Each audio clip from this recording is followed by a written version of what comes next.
eh, mengawali dari rangkaian tim dari BSIE, dari Direktorat Sistem Informasi dan Teknologi Perbendaharaan, ada 3 hal yang nanti kita akan sampaikan. Yang pertama, kami coba sampaikan terlebih dahulu terkait dengan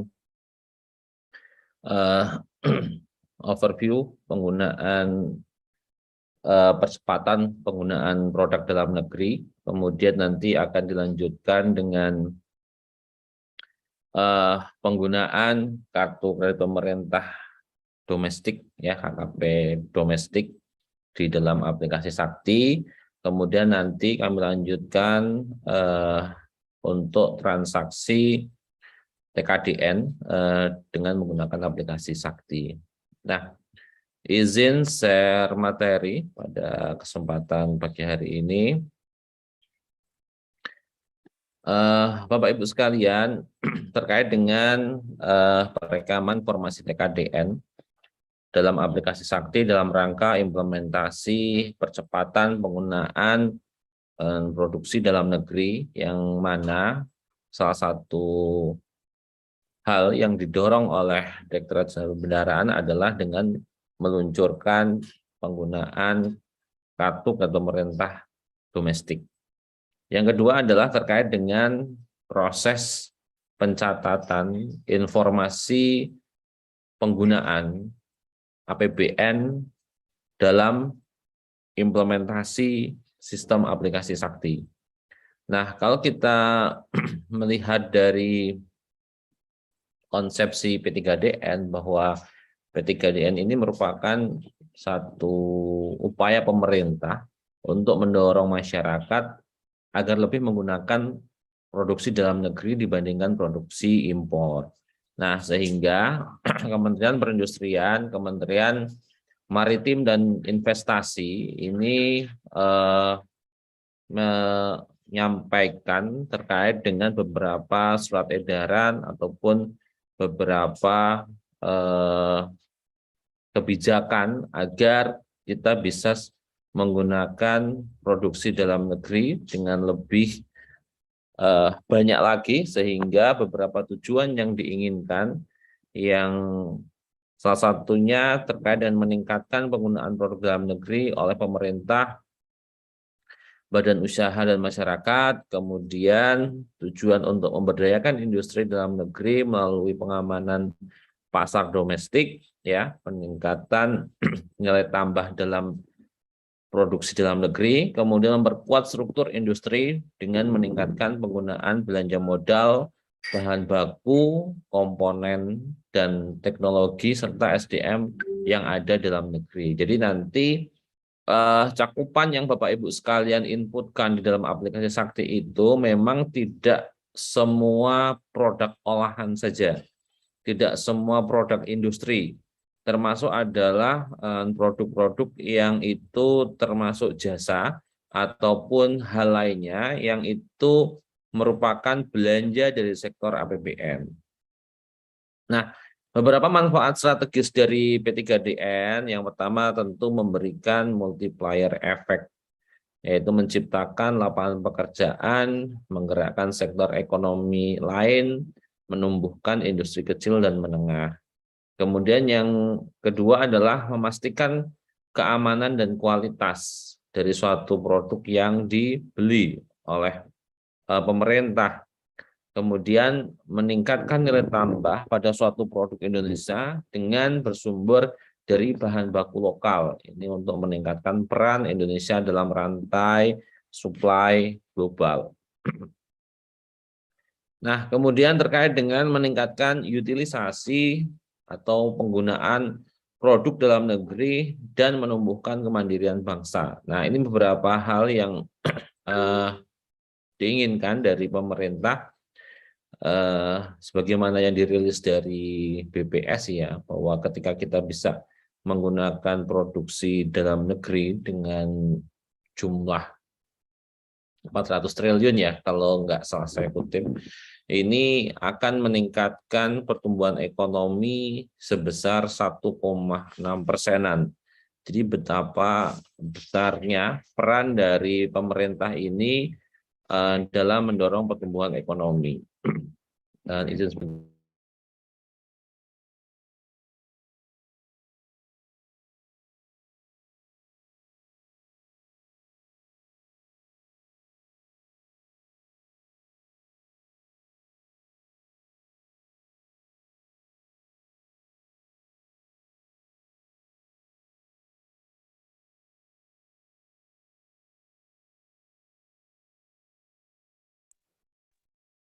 Baik.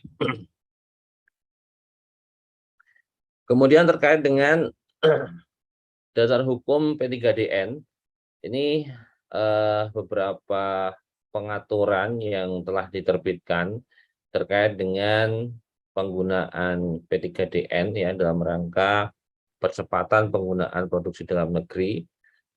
Nah, yang terbaru adalah surat edaran dari Kementerian Maritim dan Investasi, kemudian kemarin ditindaklanjuti oleh Direktorat Pelaksanaan Anggaran terkait dengan mekanisme pencatatan di dalam aplikasi Sakti. Nah, beberapa kewajiban yang diatur dalam pengaturan penggunaan produksi dalam negeri, yaitu yang pertama adanya Perpres nomor 12 tahun 2021 bahwa pengadaan barang atau jasa pemerintah wajib menggunakan produksi dalam negeri apabila terdapat produksi dalam negerinya dengan nilai penjumlahan TKDN dan BMP paling sedikit adalah 40%. Kemudian adanya Impres nomor 2 tahun 2022 ya terkait Diktum 8 bahwa penggunaan produk dalam negeri yang memiliki nilai TKDN paling sedikit 2% apabila dapat PDN dengan penjumlahan nilai TKDN dan nilai BMP minimal 40%. Nah, dan beberapa pengaturan lainnya yang telah dikeluarkan oleh pemerintah. Nah, sekarang bagaimana terkait dengan proses pelaksanaan dalam sistem aplikasinya? Yang pertama, bahwa dalam tahapan perencanaan ini Bapak Ibu sekalian nanti terkait dengan proses input rencana yang ada di sirup LKPP. Kemudian kita nanti perlu melakukan cek barang yang ber-TKDN ini yang ada di websitenya Kementerian Perindustrian ya. Kemudian nanti dalam hal beberapa kondisi tidak memiliki sertifikat TKDN, maka kita akan menggunakan bukti dari penyedia terkait dengan produksi yang ada di dalam barang atau jasa yang kita gunakan. Kemudian dalam tahapan pelaksanaan, nah ini penerapan TKDN ini wajib pada barang ya. Kemudian untuk beberapa preferensi harga ini juga nanti kita lihat berapa persentase dari TKDN-nya. Kemudian untuk monitoring ini di dalam aplikasi Sakti juga sudah ada fitur yang digunakan untuk memonitoring berapa penggunaan produksi dalam negeri. Kemudian yang kedua terkait dengan Mon Sakti yang digunakan untuk membandingkan mulai dari tahap perencanaan, kemudian pelaksanaan, dan di tahap proses pembayarannya. Ini di Mon Sakti juga sudah kita tambahkan fiturnya. Nah, dalam konsep implementasi Sakti, ini Bapak Ibu sekalian bisa melihat terkait dengan TKDN itu di websitenya tkdn.kemenperin.go.id. Kemudian untuk PDN-nya, ini Bapak Ibu sekalian bisa melihat di TKDN, Kemenperin.go.id, garing referensi idx.php, atau hasil penyelidikan perihal kebenaran produksi dalam negeri ke penyedia atau produsen. Nah, Bapak Ibu sekalian, nanti pendekatan pertama berarti kita melihat di website TKDN-nya, kemudian nanti kita lihat referensinya di terkait dengan PDN ya, produksi dalam negerinya. Ini di websitenya Kemenperin juga. Apabila tidak terdapat TKDN dan PDN-nya, maka nanti kita bisa menggunakan surat pernyataan dari penyedia terkait dengan produk yang kita beli.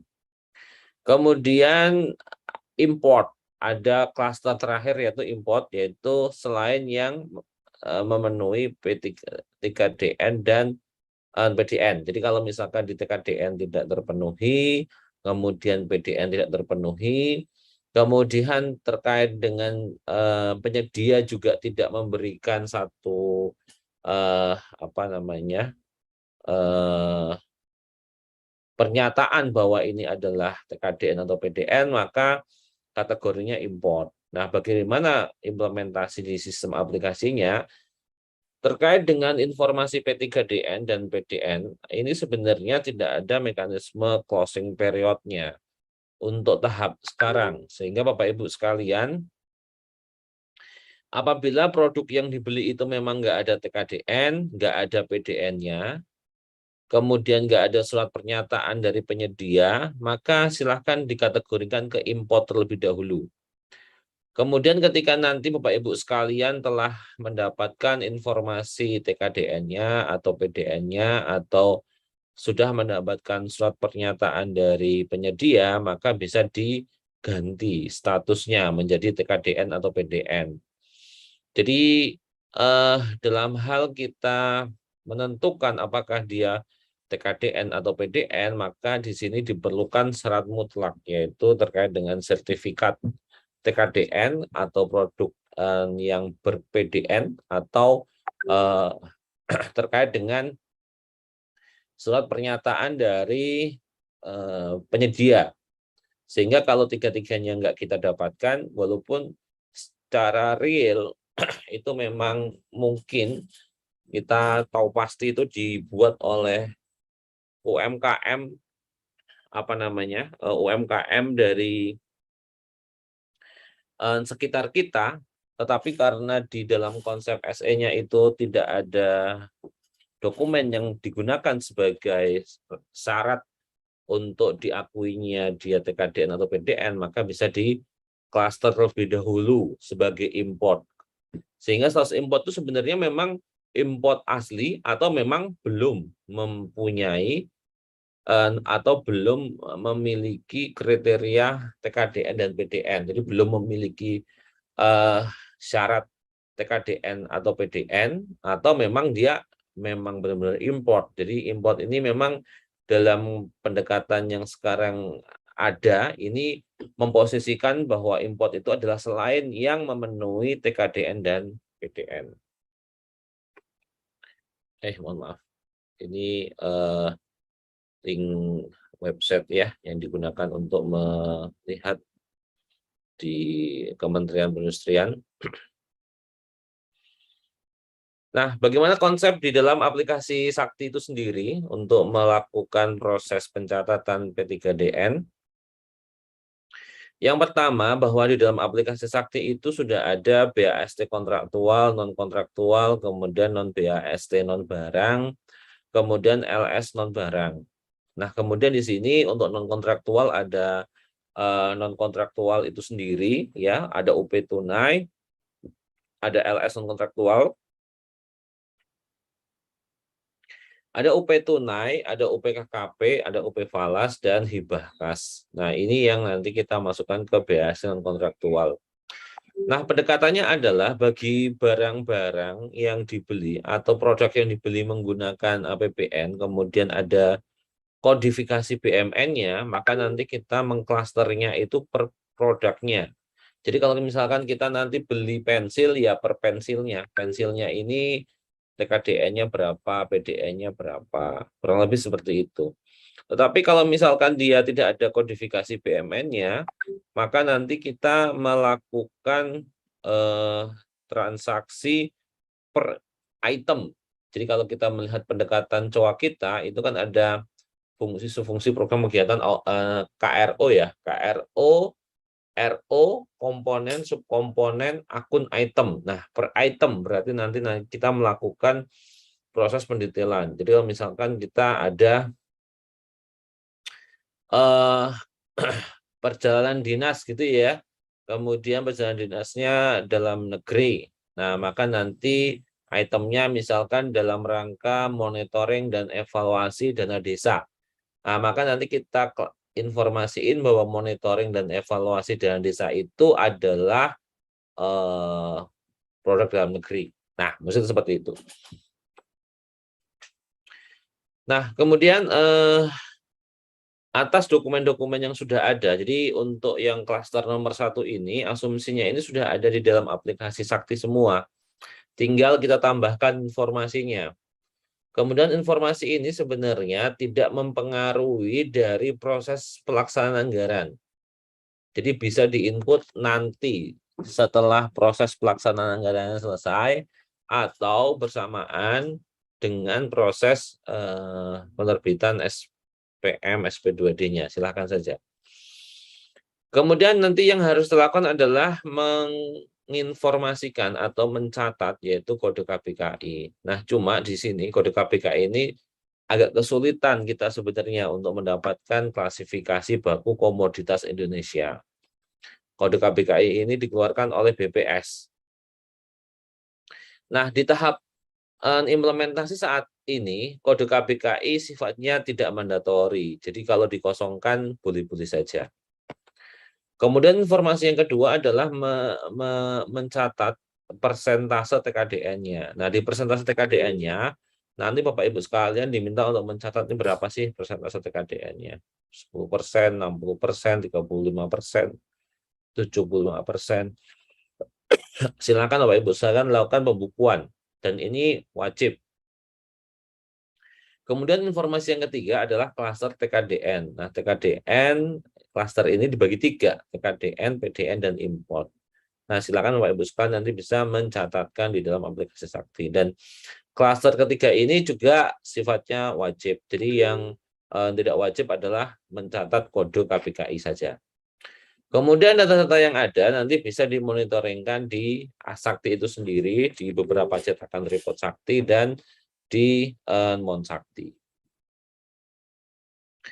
Nah, yang wajib dilakukan pencatatan TKDN di dalam aplikasi Sakti adalah semua belanja 52 dan 53. Jadi semua 52, 53 itu harus diinformasikan terkait dengan P3DN-nya. Terkait dengan TKDN-nya, terkait dengan klasternya, apakah dia PDN, TKDN, atau import. Kemudian adalah non belanja 52 dan 53 yang menghasilkan BMN. Maksudnya apa? Misalkan seperti ada mitra kerjanya Jakarta 2, ada Satker Prakerja. Satker Prakerja itu akunnya semua 58. Semuanya 58 sehingga dari akun 58 itu ada yang dialokasikan untuk belanja operasional. Nah, misalkan akun belanja operasional tetap menggunakan 58 yang biasanya kita menggunakan 52 untuk beli ATK misalkan ya. Nah, dari 58 itu ada yang beli ATK, tulis kantor. Maka nanti belanja 58 yang menghasilkan ATK itu kita akan catat informasi TKDN-nya ya. Jadi pendekatannya adalah semua belanja 52 dan 53, itu yang pertama. Yang kedua adalah semua belanja yang menghasilkan BMN. Ini wajib diinformasikan TKDN-nya. Nah, kemudian ini daftar-daftar akun atau objek TKDN-nya, ada 52 dan 53, dan yang terakhir adalah seluruh belanja, seluruh akun yang menghasilkan BMN, aset tetap maupun BMN persediaan. Nah, ini ada beberapa clustering yang sudah kami lakukan setup, yang ini hanya menginformasikan. Tidak semua barang itu bisa dipilih apakah dia PDN, TKDN, atau import. Nah, misalkan ini ada kode barang dengan kode jenisnya 2. 2 itu tanah. Tanah itu, nah ini kelihatannya perlu diperbaiki slide-nya nih. Tanah itu bisa juga PDN atau import. Kalau import itu adalah tanah yang dibeli mungkin di luar negeri gitu ya. Artinya bukti pemilikannya itu bukan di Indonesia. Ya. Ada juga nanti yang klasternya adalah lengkap, ada TKDN, ada PDN atau import. Contohnya adalah persediaan gitu ya. Ada juga yang pilihannya cuma PDN atau import. Nah ini.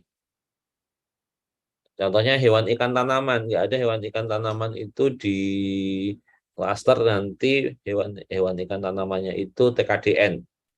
Kalau hewan ikan tanaman ya kalau nggak import ya PDN. Nah itu kayak gitu. Itu beberapa clustering yang kita lakukan untuk mempermudah kita dalam mencatat informasi TKDN-nya. Nah ini Bapak Ibu sekalian nanti bisa dilakukan di sistem Sakti bahwa pendidikan klaster TKDN berdasarkan referensi klaster yang sudah kami set up, dan nanti Bapak Ibu sekalian tinggal melengkapi tiga informasi yang kami sebutkan tadi. Nah ini form pencatatannya nanti lebih lanjut akan disampaikan oleh Mas Fahri ya untuk pencatatannya di dalam aplikasi Sakti. Kemudian ini reportnya, report realisasi TKDN per kategori jenis belanja. Jadi nanti Bapak Ibu sekalian dari transaksi yang diinputkan, nanti di sini ada informasinya, nomor BAST, tanggal BAST, nilai BAST, ureannya, kemudian persentase TKDN-nya. Nah kemudian di dalam SE yang di nota dinas yang dikeluarkan oleh Direktorat Pelaksanaan Anggaran bahwa pencatatan TKDN ini minimal Bapak Ibu sekalian melengkapi mulai bulan Agustus. Bulan Agustus itu wajib dilengkapi, sedangkan Agustus ke belakang, kalau Bapak Ibu sekalian mau mencatat, mau melengkapi, silahkan ya. Di dalam sistem terbuka opsi untuk melakukan pencatatan TKDN yang diperoleh sebelum bulan Agustus. Tapi dalam nota dinas yang disampaikan oleh Direktur Pelaksanaan Anggaran itu sekurang-kurangnya transaksi yang diperoleh mulai bulan Agustus 2022. Kemudian ini juga ada TKDN berdasarkan pembagian pagu ya. Jadi misalkan ada COA ini pagunya sekian, komitmen di sini ada relasi TKDN-nya berapa. Sehingga nanti di sini kita bisa mencatat, menghitung dari seluruh DIPA yang kita miliki berapa sih yang digunakan untuk proses pencatatan TKDN. Ini Bapak Ibu sekalian bisa menghubungi Kemenperin ya kalau ada informasi lebih lanjut. Di sini ada call center-nya ya.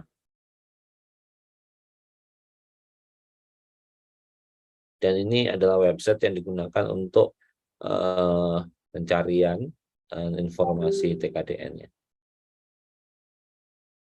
Ini contoh-contohnya ya. Ada nilai BMP-nya, kemudian nilai TKDN-nya. Ya, untuk lebih detail kita coba, ini yang untuk produk yang belum memiliki sertifikat TKDN, dan kita akan mencari referensi berdasarkan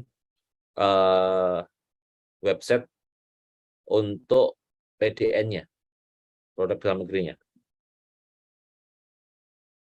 Nah, Bapak Ibu juga bisa melakukan konsultasi online nanti ke Kementerian Perindustrian apabila ada beberapa substansi yang kiranya kami di aplikasi juga belum bisa mengetahui lebih detail ya. Mungkin terkait dengan misal nih Bapak Ibu sekalian nanya kalau misalkan bangun gedung itu gimana gitu ya. Berapa TKDN-nya. Nah, itu memang pendekatannya nanti bisa menggunakan kertas kerja mandiri. Jadi misalkan bangun gedung, dalamnya ada beberapa komponen gitu ya. Ada yang PDN dan TKDN, tapi pendekatannya kita bahwa ada gedung dan bangunan. Berapa nilai gedung dan bangunan TKDN-nya? Nah, itu harus dibuat kertas kerja mandiri.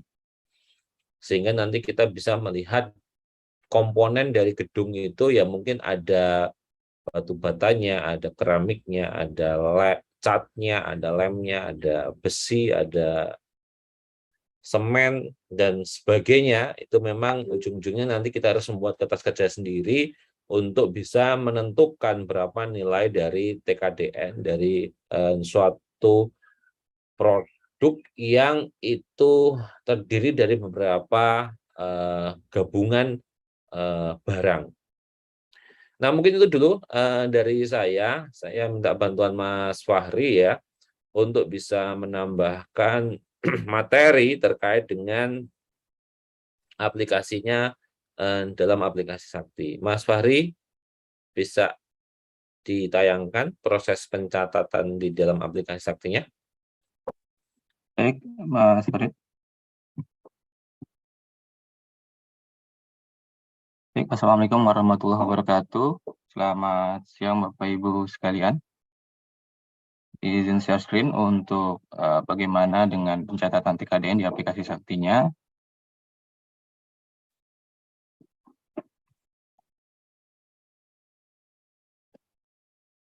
Ya, pada siang hari ini saya akan menggunakan server Pandu Sakti ya Bapak Ibu untuk melakukan simulasi bagaimana tata cara perekaman informasi TKDN di aplikasi Sakti.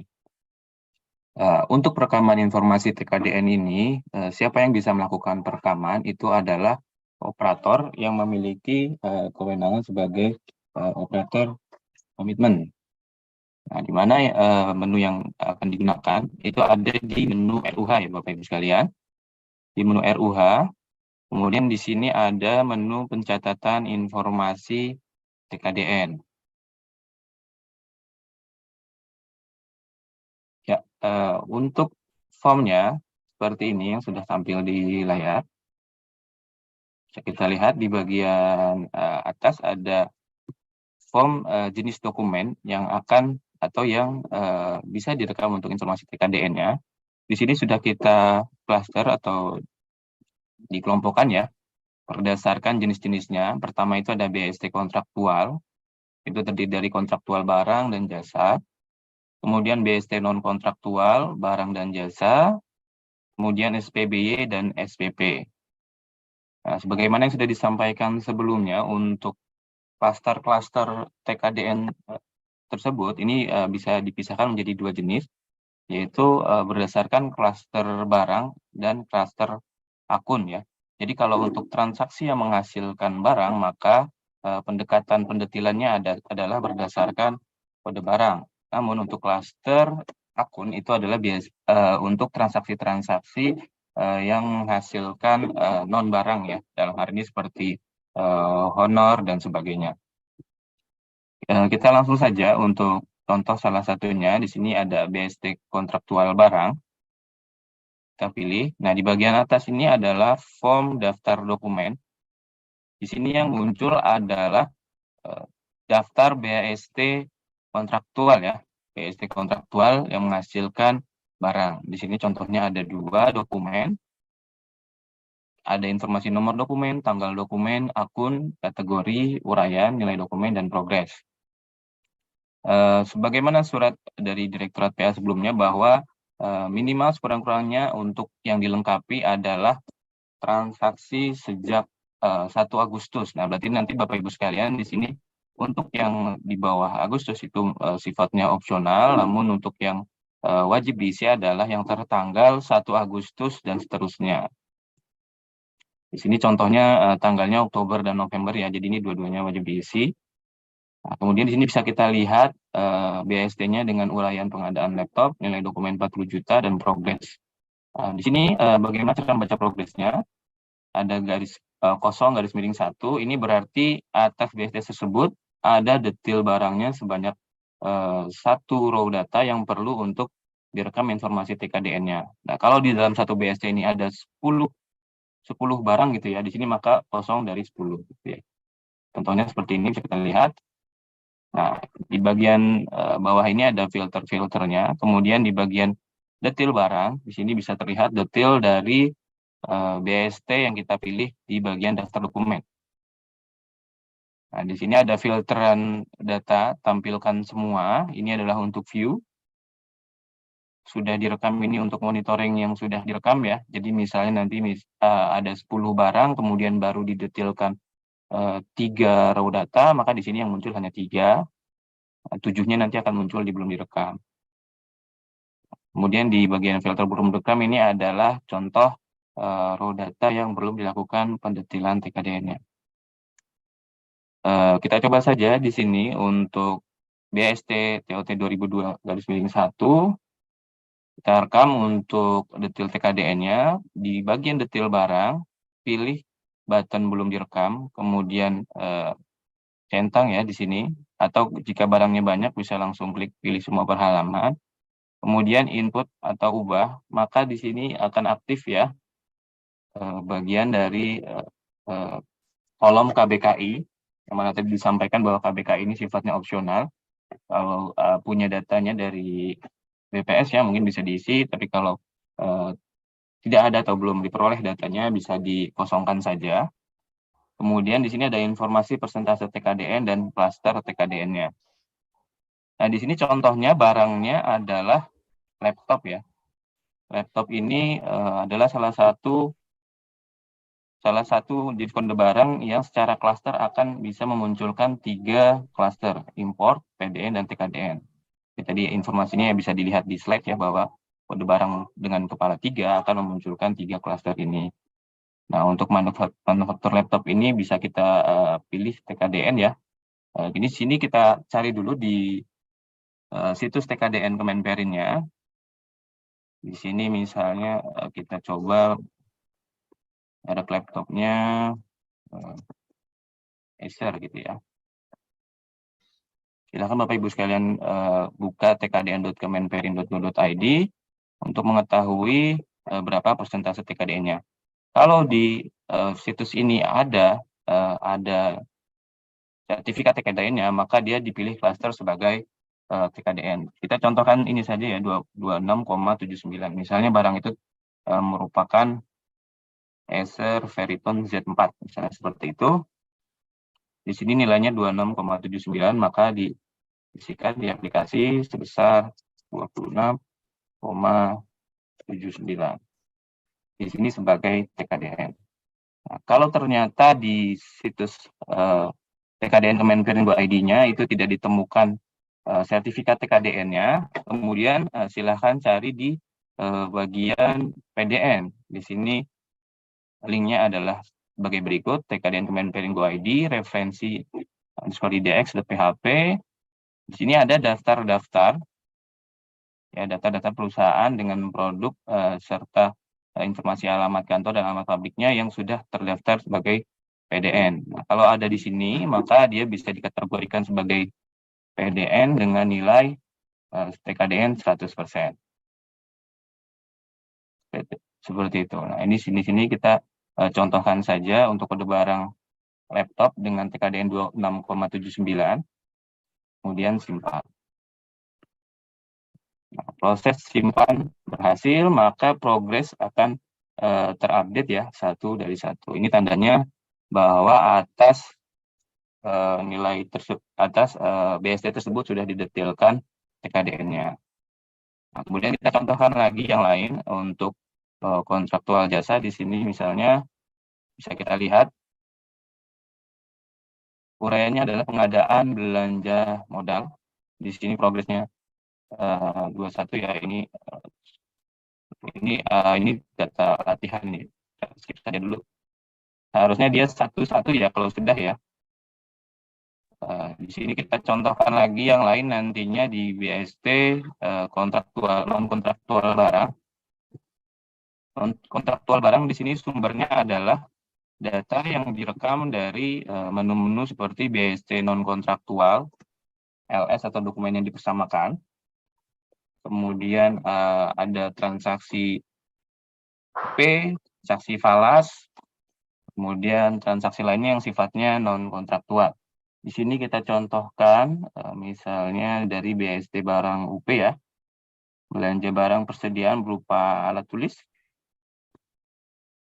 Nah, di bagian informasi detail barang, di sini hanya ada 1 ya contohnya ya.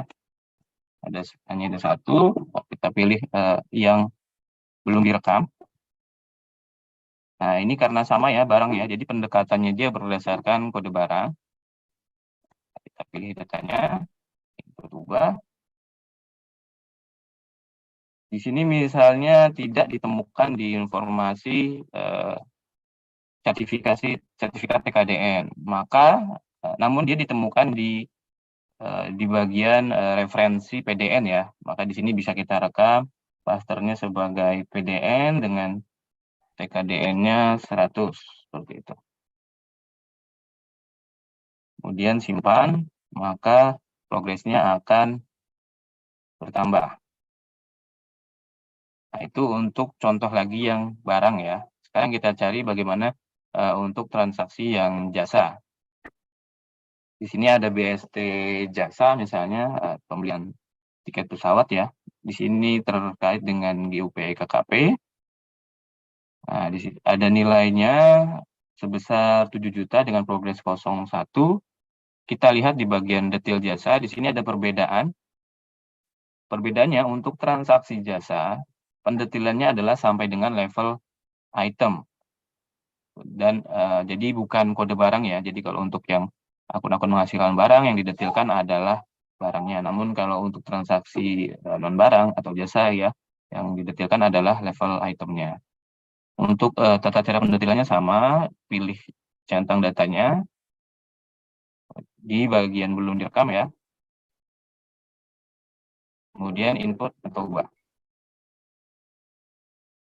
Nah, untuk transport, bagaimana sih kriterianya? Nah, kriterianya ini sebenarnya ada diatur ya, diatur di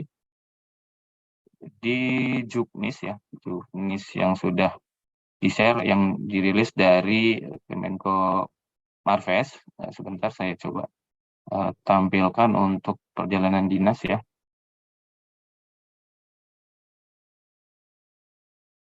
Nah, ini saya share kembali. Nah, contohnya di sini perjalanan dinas dalam negeri, tiket ya bisa diisi sebagai PDN apabila perusahaan penyediaan transport merupakan perusahaan yang didirikan berdasarkan hukum Indonesia dan berlokasi di wilayah NKRI. Kemudian bisa dipilih impor apabila perusahaan penyedia transportasi merupakan perusahaan selain sebagaimana dimaksud dalam angka 1. Kemudian biaya selain tiket itu seluruhnya dikategorikan sebagai PDN. Nah, ini bisa, berarti kita bisa menggunakan juknis dari Kemenko Marves tersebut sebagai panduan ya untuk melakukan pendetilan klasternya. Di sini contohnya tiket transport kita pilih saja sebagai PDN dengan TKDN 100%. Kemudian simpan. Jadi perbedaannya di titik itu ya Bapak Ibu sekalian ya. Untuk transaksi jasa yang didetilkan adalah dari level itemnya seperti itu. Jadi ada perbedaan pendetilannya. Kemudian contoh lainnya di sini ada SPBY dan SPPLS non BST. Nah, untuk SPBY ini bisa dipastikan bahwa yang didetilkan adalah transaksi yang tidak menghasilkan barang ya. Karena kalau untuk menghasilkan barang ya pastinya ada di BST semua seperti itu. Nah, ini contohnya nih bagaimana kalau itemnya atau barangnya lebih dari satu ya. Seperti ini, 0 garis miring 3, ini untuk SPBY. SPBY ini itemnya terkait dengan perjadian juga, transport, akomodasi, kemudian uang harian ya. Nah, bagaimana pendetilannya? Kurang lebih sama, kita cek di sini, di belum rekam, kemudian pilih semua, input ubah. Nanti di sini tinggal didetilkan klasternya, ya apakah PDN atau impor seperti itu. Nah, ini dalam negeri semua, jadi kita bisa asumsikan nilainya semua 100, seperti itu. Kemudian simpan. Nah, itu adalah pendetilan untuk SPBY. Dan bagaimana dengan SPP? SPP di sini juga bisa kita lihat akunnya adalah akun 52, namun untuk transaksi-transaksi non barang ya. Bisa kita lihat di bawah detailnya sama seperti itu juga. Bagian belum rekam, kemudian klik pilih semua, kemudian input ubah untuk diisi persentase TKDN-nya. Sini kita isikan juga, misalnya 100, jadi 100.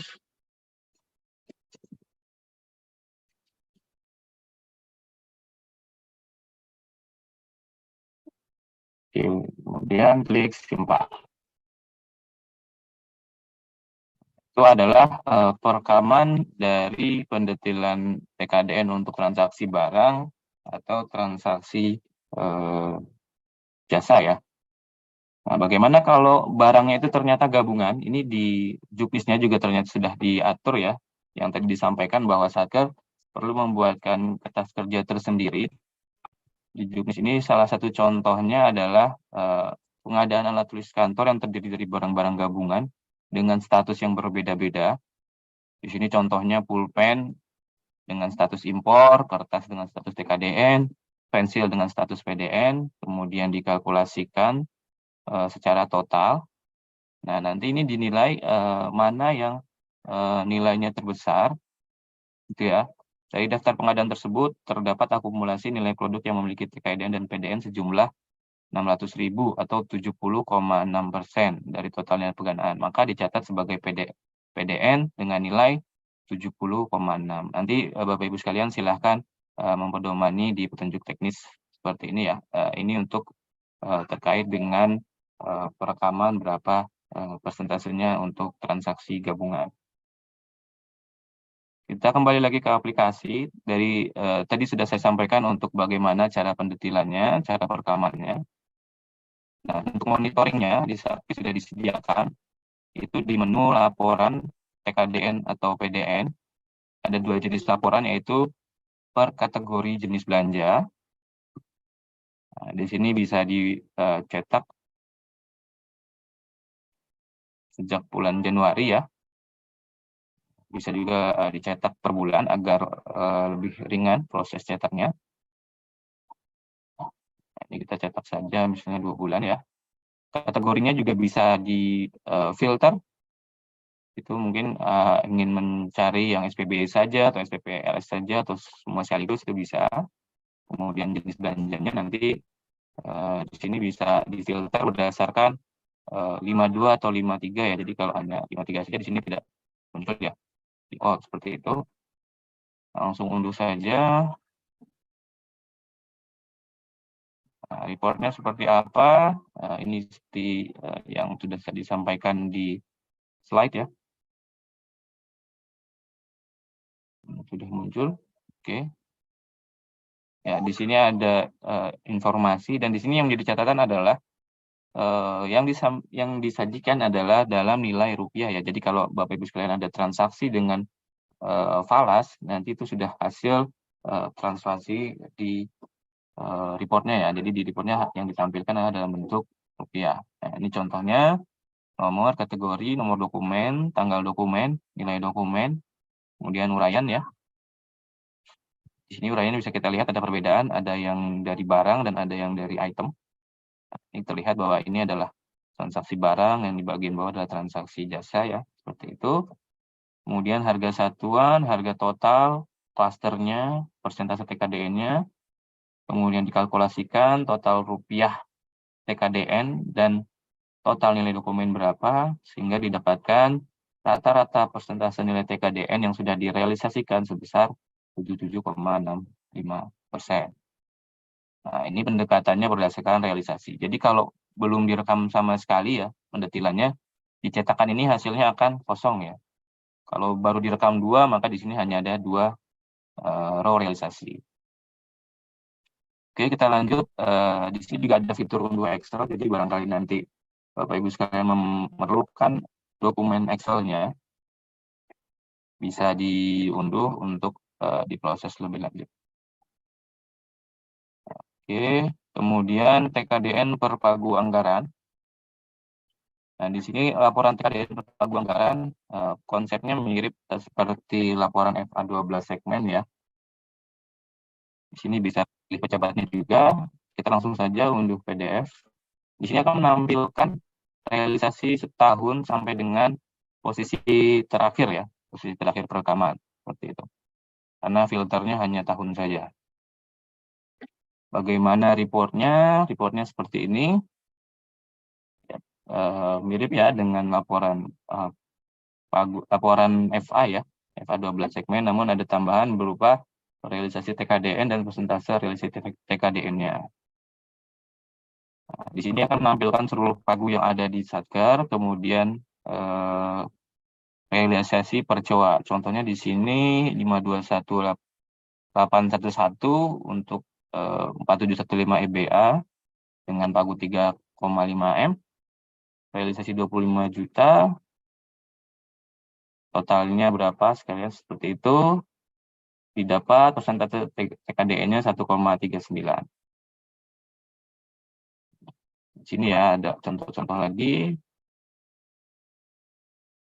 Ini contohnya seperti itu ya. Sehingga didapat nilai akhir sebagai berikut. Ya, nanti silakan Bapak Ibu sekalian untuk mencoba melakukan proses cetak di user Sakti masing-masing. Baik, untuk perekaman TKDN seperti itu Bapak Ibu sekalian. Jadi yang menjadi catatan adalah yang wajib direkam adalah mulai tanggal 1 Agustus sampai dengan transaksi terkini. Mungkin itu Pak Farid, saya kembalikan ke Pak Farid, oke. Ke Ya, MC. makasih Mas Ya. Fahri. Baik, untuk selanjutnya Mas Mawan akan menyampaikan materi terkait dengan proses pencatatan KKP domestik di aplikasi Sakti. Mas Mawan, monitor Mas Mawan. Ya, baik Mas Farid. Oh ya, silakan Mas Mawan. Ya, baik. Terima kasih atas kesempatannya. Bismillahirrahmanirrahim. Assalamualaikum warahmatullahi wabarakatuh. Selamat siang Bapak Ibu sekalian yang saya hormati. Melanjutkan pembahasan sebelumnya, maka pada kesempatan ini saya akan memberikan penjelasan mengenai perekaman pada aplikasi Sakti, khususnya yang terkait mengenai KKP domestik. Aku lagi Zoom. Baik, di sini saya sudah share screen. Terima kasih aja, nanti kalau rusak. Oke, mudah-mudahan sudah bisa terlihat ya.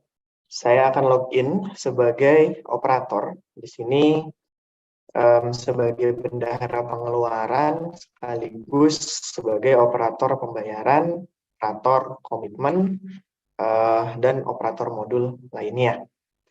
Baik, di sini yang perlu kita cermati terkait dengan KKP domestik, yang pertama adalah mengenai perekaman referensinya terlebih dahulu. Yang perlu kita perhatikan ada pada menu bendahara, referensi kartu kredit pemerintah. Pada menu ini telah ditambahkan jenis provider KKP. Yang mana saat ini terdapat dua jenis provider KKP, yaitu non-domestik dan domestik atau GPN.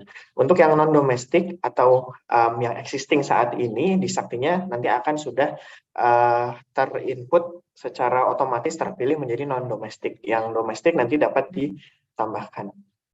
Nah, kemudian di sini ada juga field baru terkait tanggal penerbitan dan berlaku sampai ya. Jadi dua informasi ini adalah dua informasi baru di mana atas KKP non-domestik atau yang existing, jika sebelumnya di Sakti belum terdapat informasi tanggal penerbitan kartu serta tanggal berlaku kartu, maka perlu ditambahkan terlebih dahulu di sini.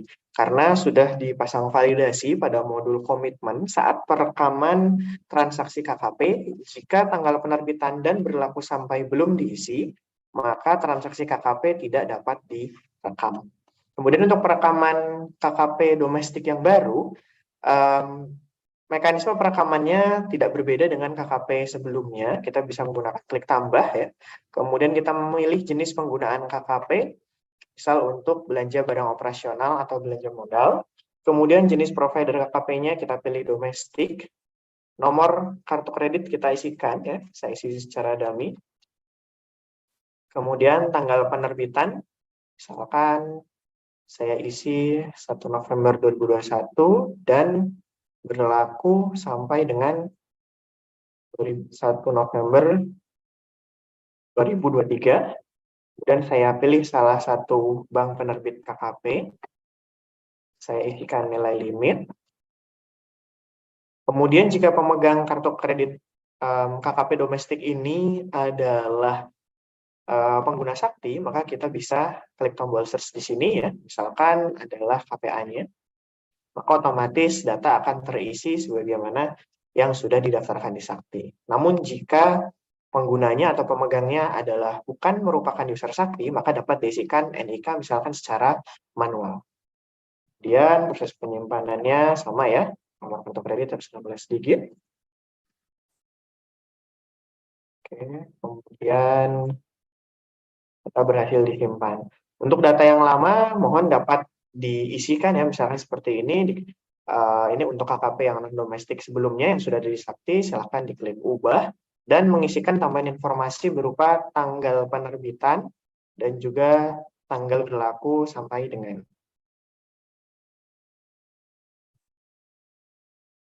Oke, yang ini tidak saya lanjutkan ya, agar kita bisa melihat validasinya. Baik, itu yang pertama terkait referensi atau perekaman referensi KKP domestik yang akan direkam di aplikasi Sakti. Kemudian yang kedua, terkait perekaman transaksi KKP pada aplikasi Sakti untuk transaksinya, masih sama, ada di modul komitmen, RUH, pencatatan penerimaan barang dan jasa KKP. Kemudian perekamannya secara umum masih sama, kita klik tambah ya. Kemudian kita isikan tanggal dokumen. Tanggal buku akan terisi secara otomatis ya. Ini akan menjadi tanggal jurnal. Kemudian uraian dokumennya kita isi. Belanja menggunakan KP misalkan. Nama penerima. Misalkan kita isi dummy ya, Andi. Nomor kartu kredit kita pilih. Saya akan coba pilih yang belum mengisi tanggal terbit dan masa berlaku terlebih dahulu. Maka akan muncul validasi ini ya, di Sakti, di mana tanggal terbit dan masa berlaku kartu belum diisi. Ini perlu diisi terlebih dahulu pada menu referensi di Sakti tadi. Oke, kita coba gunakan KKP yang referensi yang baru saja kita rekam sebelumnya. Kemudian kita pilih supplier tipe 1 ya. Kemudian pilih wajib pajak, wajib bayar ya. Di mana di sini hanya akan memunculkan jenis wajib bayar rekanan transaksi KKP dan bendahara. Pilih salah satunya. Kemudian kita pilih program, aktivitas, KRO, akun yang akan digunakan.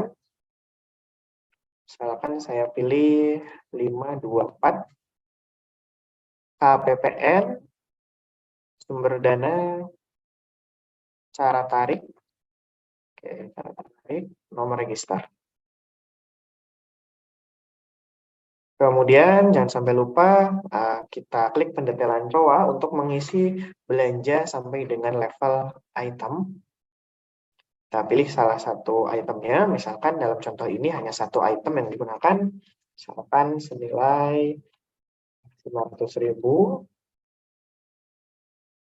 Kemudian selanjutnya kategorinya jika membentuk aset atau persediaan maka kita pilih aset atau jasa dikapitalisasi aset, dan jika tidak membentuk aset atau persediaan kita pilih jasa non aset belanja modal pengembangan di bawah kapitalisasi aset. Jenis kasnya kita pilih UP. Kemudian akan ditampilkan pagu UP KKP-nya di sini ya. Kemudian di sini kita klik simpan. Informasinya masih sama ya, pastikan nilai yang direkam sudah bernilai bruto atau termasuk pajaknya.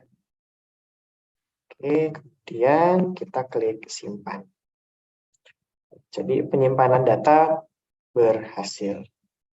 Kemudian setelah langkah kedua tadi kita rekam transaksi, langkah yang ketiga adalah pencetakan. Kita pilih transaksinya 500.000, kemudian kita lakukan cetak ya, SPBY KKP misalkan.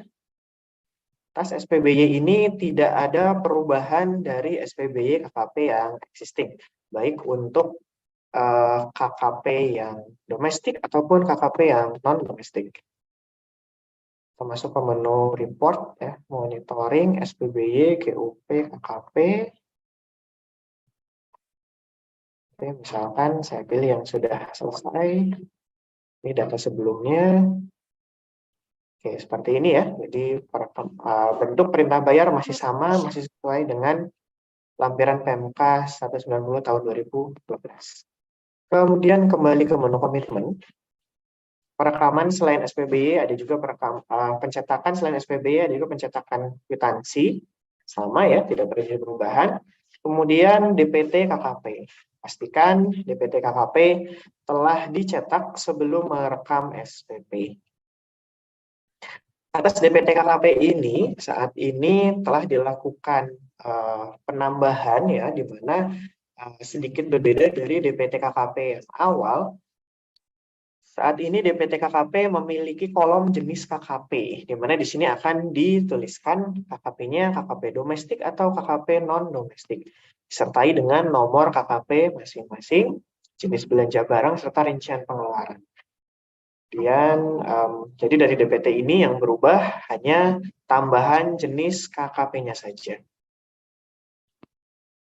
Kemudian selanjutnya, perekaman atas SPP GUP KKP masih sama ya, tidak terdapat perubahan. Jenis belanjanya juga masih sama.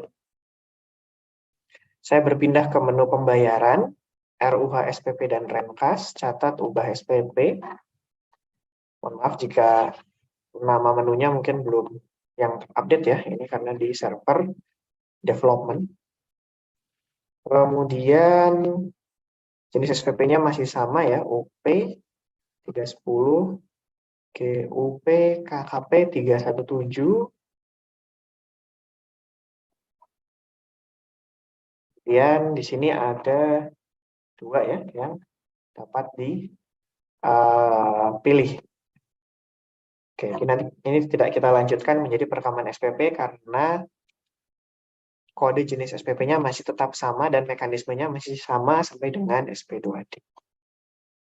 Baik, kemudian informasi selanjutnya, pada modul bendahara juga telah ditambahkan cetakan laporan penggunaan KKP per kartunya. Di sini terdapat nomor kartu kredit yang direkam pada referensi kartu kredit. Kemudian kita bisa pilih per periodenya. Misalkan ini ya, kita pilih misalkan periode November. Maka akan ditampilkan rincian transaksi kartu kredit November per nomor kartu kredit yang dipilih tadi. Tadi sudah direkam senilai 500.000. Kemudian beberapa hal lagi yang berubah terkait KKP domestik ini ada pada menu usulan UP ya, sebagaimana tadi sudah dijelaskan oleh Bu Sari. Ini terdapat satu contoh, saya coba hapus terlebih dahulu. Kemudian terkait usulan UP, terdapat perubahan form di Sakti, di mana ditambahkan kolom KKP domestik dan KKP non-domestik untuk merekam berapa dana kedua jenis KKP tersebut atas persentase KKP yang diberikan. Mungkin ini nanti akan banyak di awal tahun ya, 2023. Pada saat perekaman usulan UP, misalkan total UP yang diajukan senilai 100 juta, kemudian persentase KKP-nya misalkan senilai 40%, maka kita perlu mengisi berapa nilai KKP domestik dan KKP non-domestik yang dikelola oleh Satker tersebut. Ya. Misal KKP non-domestiknya kita isi senilai 35 juta. Maka KKP domestiknya akan langsung otomatis menyesuaikan memberikan nilai 5 juta atau senilai sisanya dari UP KKP limit keseluruhan. Kemudian kita klik simpan. Kemudian statusnya baru ya di sini. Atas usulan UP ini, maka dilakukan unduh usulan UP ya, berupa dokumen Word.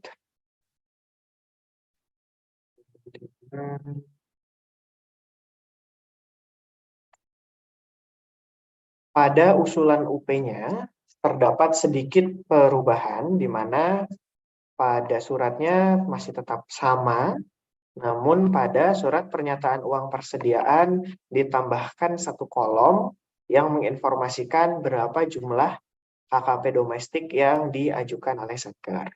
Dalam contoh ini, besaran UP KKP-nya senilai 40 juta, dan KKP yang non-domestik 35 juta, serta KKP domestik senilai 5 juta. Demikian pula nantinya terkait surat untuk persetujuan besaran UP KKP di sisi KPPN atau sisi BUN, telah ditambahkan satu kolom ya yang berisi informasi KKP domestiknya berapa dan kartu kredit pemerintah yang non domestiknya berapa. Oke, mungkin itu tidak banyak ya keseluruhan terkait perubahan di aplikasi Sakti ya yang terkait dengan KKP domestik. Untuk itu saya kembalikan ke Mas Farid, barangkali ada tambahan. Terima kasih. Ya, baik. Makasih Mas Mawan. Jadi secara konsep di Sakti untuk pengajuan KKP domestik ini pada saat GU ya, itu tidak ada perbedaan jenis SPM-nya. Jadi SPM untuk KKP domestik atau KKP non-domestik ini dimungkinkan saja proses pengajuan GU-nya menjadi satu. Bagaimana kita memonitoring itu di DPT KKP-nya itu sebenarnya sudah dipisahkan juga. Kemudian nanti di beberapa report itu juga kami tambahkan fitur untuk membedakan ini tagihan KKP domestik dan KKP non-domestik berdasarkan referensi KKP yang diinputkan di dalam sistem, sehingga Bapak Ibu sekalian di dalam implementasi Sakti ini tidak ada perbedaan antara KKP domestik dan KKP non-domestik pada saat pengajuan SPM GU KKP-nya. Nah, mungkin itu dari SITB terkait dengan beberapa materi yang disampaikan perihal dukungan aplikasi dalam mendukung percepatan penggunaan produksi dalam negeri. Untuk selanjutnya, waktu dan tempat kami kembalikan ke saudara moderator atau MC. Silakan.